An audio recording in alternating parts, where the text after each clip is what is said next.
Yo, yo, yo. This is candibknittin. I'm Candy B. I be knitting. And today I wanted to just go through kind of an audit of all my knitting works in progress. We are in mid-August now, and so we're going to be rolling into the fourth quarter of 2024 very shortly. And I do like the idea. I'm not going to hold myself to it or be upset if I don't, but I do like the idea of at least attempting to clear off projects towards the end of the year, and starting 2025 with fresh ideas and casting on new things in the new year. I do like that. And so my plan for the remaining of the year is, like I said, to kind of cast off some things. I have, you think about the average project takes me like 6 to 8 weeks, just for like a blanket or a sweater or something like that.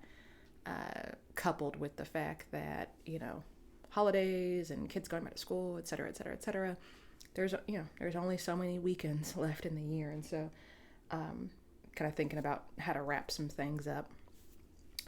I do have maybe one more big cast on before the end of the year. And then I always have socks going. So whenever I finish socks, I just start the next sock. But aside from that, really trying to button up some things. So with that being said, I guess I'll start. I don't know. I don't really have an order planned out, so I'll just talk and go. This is my cozy bag. Inside of here are my Pioneer gloves, fingerless gloves, and the Vespers yarn Progress Pride colorway. And this is the first one. And this is the second one. So I have literally maybe 10 more rows to go on the top of this thing. And then I have stitches on hold on this one for the thumb, and I'm going to do each of the thumbs at the same time.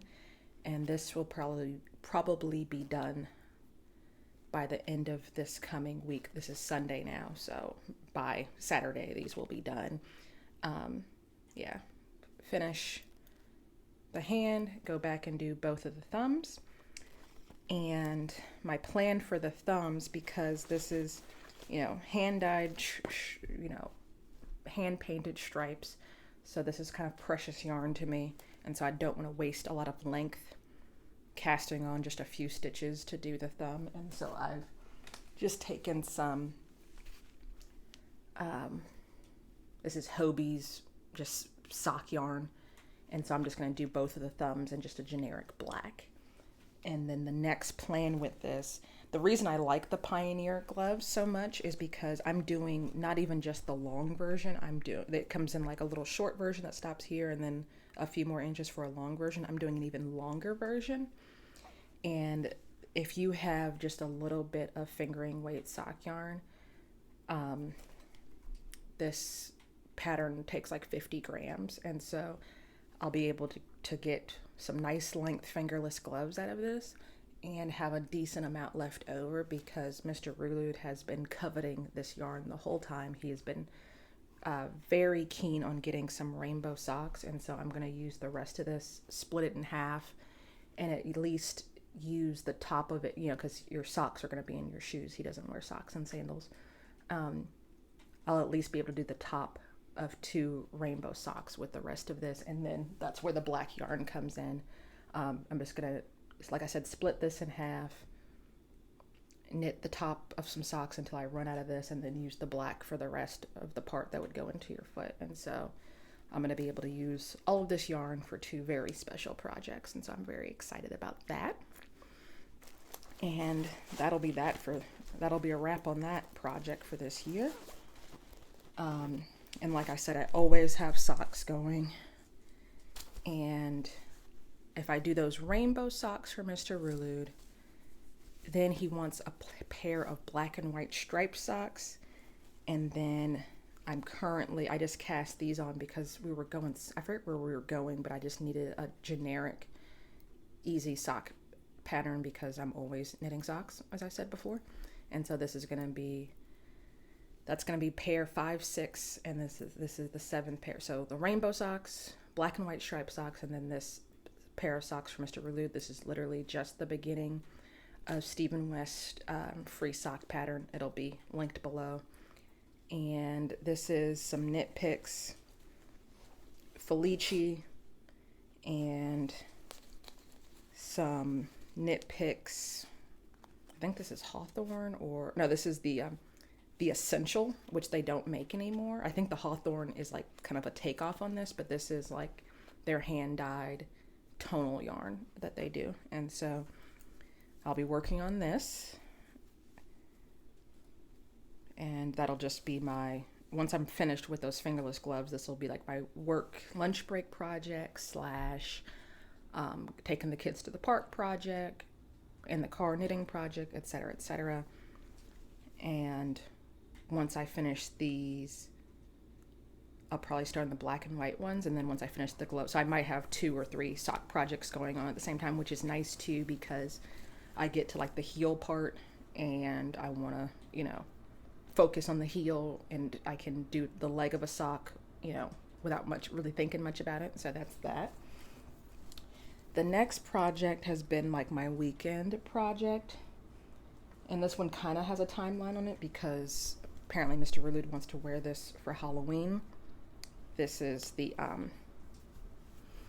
sorting hat by Daniel Yuhas.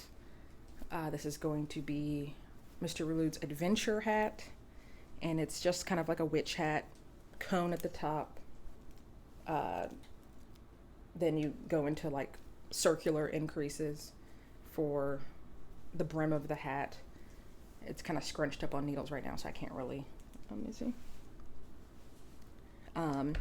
And the plan with this is, I've been knitting this on the weekends. I'm almost done. I have like 8 more rows left on the brim, but the brim calls for, you can either do pipe cleaner or beading wire, and it gives like some structure to the brim. And so what I'm going to do is finish all of my increases, get to the cast off. It calls for an I-cord cast off, and so I'm going to put it on waste yarn and wash it and block it, because once the beading wire goes in, I don't know how easy it's going to be to like fully submerge it and get it super, super clean. And so I'm gonna, get it washed, get it blocked. You know, there's all this shaping up here where it's kind of lumpy bumpy. Hopefully that'll smooth out with the blocking. You see kind of like the step stairs where I've done the increases. It's like a spiral of increases. And so I'm gonna get that nice and blocked and cleaned up and shaped really, really nice. And then I'm gonna cast off. And so I'm hoping to finish all of the increases today so that during the week I can wash it and it'll be dry for next weekend. And I plan on hitting up some craft thrift store this week and finding some beading wire, because they say like 50 inches of beading wire should be enough, and I don't want to buy a brand new spool of hundreds and hundreds of feet of beading wire, because I don't need another hobby. I don't need to make jewelry. I just need a little bit to get this brim going. So hopefully one of the craft thrift stores I hit up has at least 50 inches, and maybe a little bit more just in case. But it'll make the brim posable, and so that'll definitely get done by the end of the year, because Mr. Rulud wants to wear this on Halloween, and we're in August, and I have maybe another weekend's worth of work on it, and it'll be good to go. That's that. And this is in the Encore Chunky. It's a Plymouth yarn. It's acrylic and wool together. And then the very end of the project has you do you knit a strip of fabric in a contrasting color, and then that wraps around this edge here. So it's going to be like dark gray, and then I have some white that's going to go around here, and you sew it to the hat, and it gives it just a more dimension. And so I guess that's another maybe hour or 2 of work to do that, and then I'll have to wash and block that, sew that on. And so maybe 1 or 2 more weekends, and this has been my weekend project, but definitely want to get all the increases done today so I can get this washed and really, really let it dry really good before I put the beading wire in it. Next, is my Pouf, and I am very much, that's why I'm like, okay, I think I have time for another big project, or sweater style project before the end of the year, because I'm very much close to being done with this. Probably, like I said, maybe another week or two of work on this, and then I can start swatching for my next sweater. But this is the Pouf cardigan by Beata Jezek, and it is in a bunch of fingering weight leftovers, mostly from my Vertices Unite that I made this year. And right now I've finished the body, picked up for the collar, finished the collar, and I did one sleeve, and I got to, this is a free pattern, by the way, I got to the part where you're supposed to do rapid decreases for the balloon sleeve. So it's like you do increases, you get a nice little, it's the Pouf, so you get to your Pouf, and then you you decrease by half your stitches, and you have like a nice thin piece here. And I'm kind of in between sizes with this. There's a 38-inch bust, and then there's a 40-inch bust, and I'm kind of in between those two things, and so I'm playing around with the different sizing. And I got to this part, and I increased to like 88 stitches, and then it wanted me to half those stitches down to 44, and it just doesn't work with my proportions. And I've completely wrapped this around myself. There we go. Yeah. Yeah, when I don't have, as far as like the proportions of my arms are rather thin, and I don't have like huge biceps. And so once I halved these stitches, it was still very loose on me. And so I decided to kind of pause for the cause on this sleeve, and then I started the second sleeve, and then I'm going to finish all of the increases for the second sleeve, and then do some math. And I think I need to get down to 36 stitches rather than 44 stitches, and it'll be nice. And because also, you have to block it and everything. And so I really want it to be snug around here and really emphasize that Pouf there. And so this is that. And so, yeah, I don't see how that really works. I guess I could have stayed with this is the medium size, I guess you could say, goes to 88 stitches. The small size goes to 80 stitches. And so I think 40 stitches is even too big for this area. And I have rather, I guess you could say, delicate wrist. And so, yeah, I'm going to get both the sleeves done and then kind of play around with my decreases to figure out how to get from 88 to 36. And then finish that off. I was kind of hesitant to even do the Pouf part because I don't like a lot of extra fabric, and I do have rather thin wrist. But I was like, okay, what's the point of me even doing this pattern if I'm not going to fully embrace the intent? And so I was like, okay, I'll do the Pouf part. But I always know that I like my sleeves shorter and I like my sleeves a little bit tighter. And so I knew that once I got to the sleeve part, it was going to be, a little bit more thought.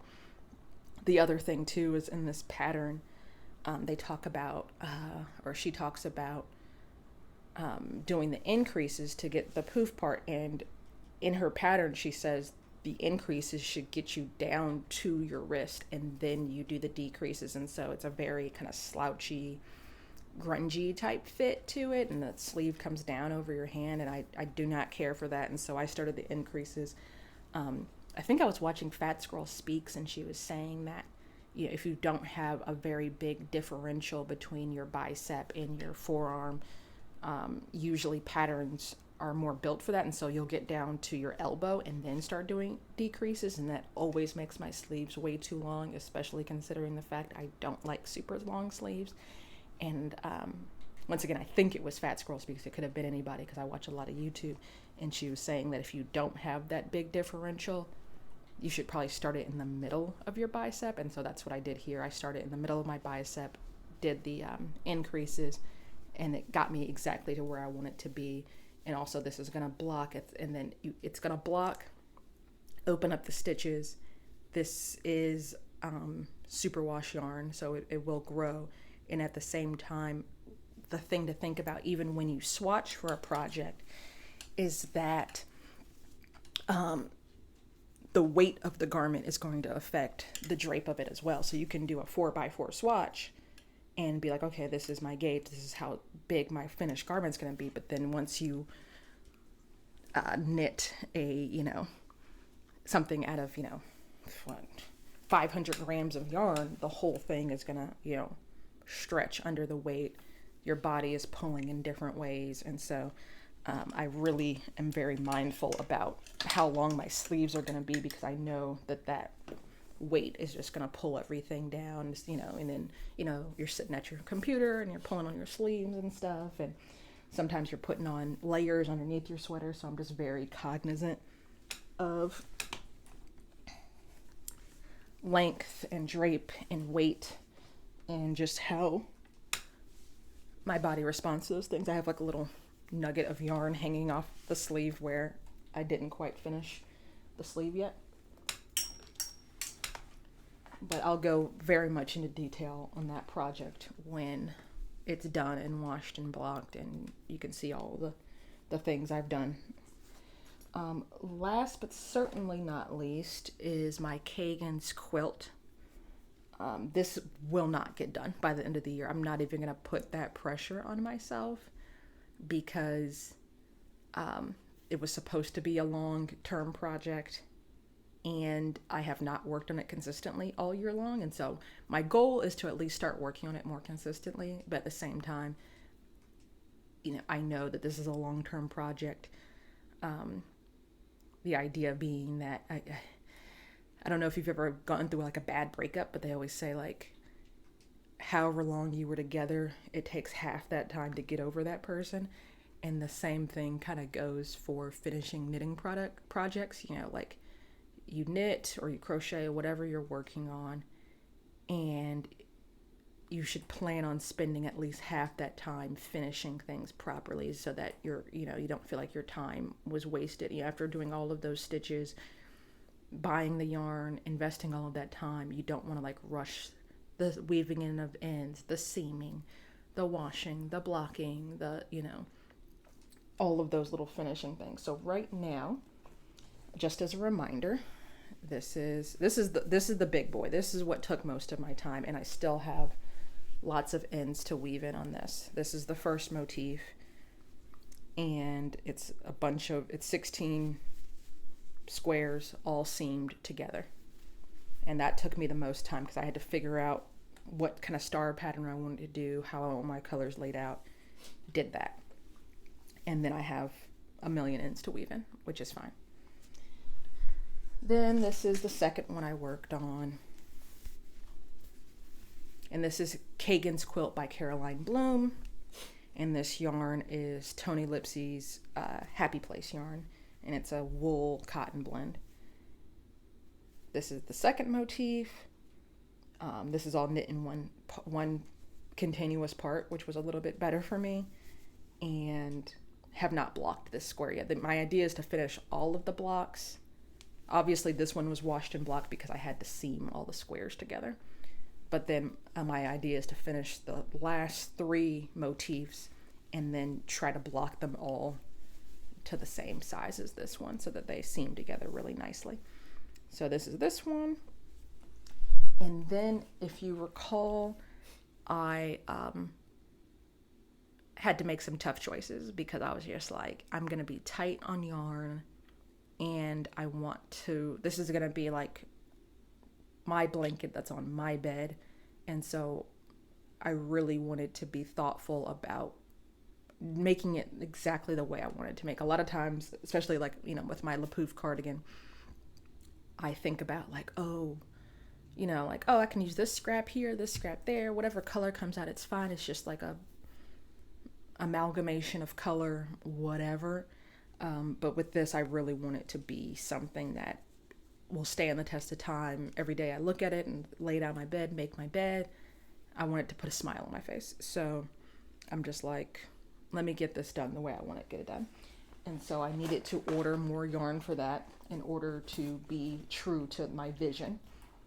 And so this is the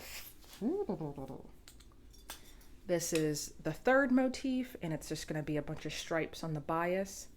And to do this, I ordered more of the almond color, and so I'm going to stripe in some of this almond color to kind of give it some more, a little bit of more of a neutral vibe, since these other motifs have so much like color in them.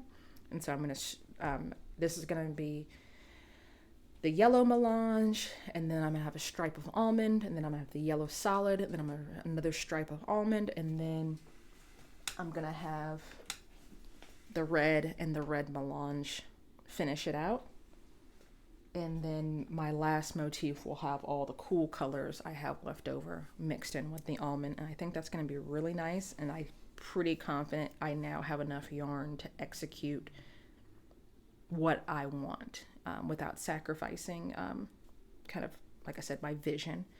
And then if I have some left over, I have some left over, and that's all to the good. And then I'm going to do an I-cord border. The pattern is with fingering weight yarn, and it has like a log cabin style border around it.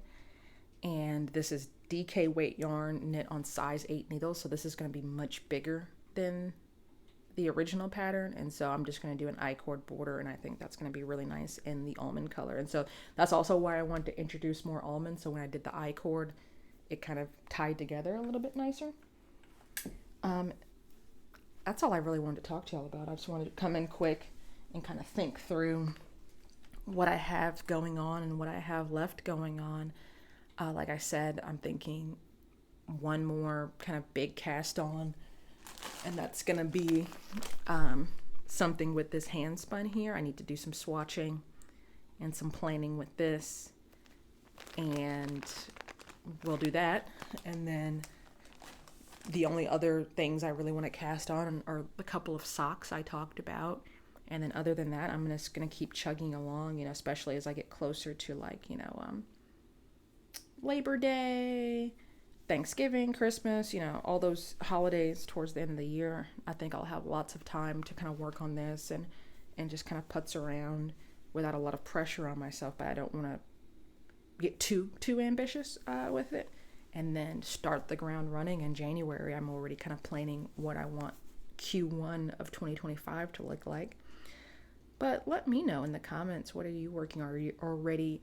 I just feel like I'm in such a mind space right now where I'm constantly on to the next thing. Like I said, I'm sending my kids back to school soon, so I'm like constantly in just planning mode. And so I just know that things are going to get away from me, and I want to allow space for that. So let me know in the comments what you've got planned for fall/winter, or I guess if you're in different, we'll call it Q4 2024. How about that? Are you trying to wrap things up before the end of the calendar year? Are you planning like, oh, the holidays, I can cast a whole bunch of things on, you know, just where are you at? Let me know. Once again, I'm candibknittin. You can also email me on Gmail, candibknittin@gmail.com. I am at Rulude on Instagram, and candibknittin on, am I candibknittin? Yeah, candibknittin on the Ko-fi. Until next time, peace.